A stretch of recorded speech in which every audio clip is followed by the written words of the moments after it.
askarti way nagu dulmantay qaar ba iyagoo koomo ku jira imika la qaaday may qaday may suxuuran xalay may cashayn imika meelay ka afrana wuxuu ugu balansayin oo ilaahay way aadamo ugu maqna waxaan idin ka codsanayaa reer Soomaaliyeed oo madax iyo mijo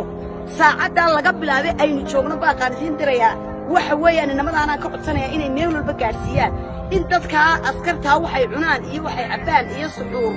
iyo afur loogu tala galo oo shaa loo keeno xashar loo keeno tasaambusa ay soo keento tabriiska ay soo keento tahaf biyaha ay soo keento tajirikaanka u keento tasaftiga ay soo keento waxaan idin ka codsanayaa mar koobaad iyo mar labaadba ilaahay khayreed siiye ina askarta inagu dulman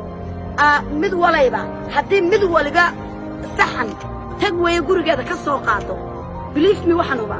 inay gelin hore askartaasi afurayana suuraneen ilaahay baan idin ku dhaariyay fariinteeda dhulka dhigana arsaaqada anaga Allah noo haya laakiin iyagana Allah u haya laakiin askarta dumarow mid ay saambusakeen mid ay quraackeen mid ay sharaabkeen ilaa inamadiina arkaya saasay isku ognahay ilaahayna isku keenso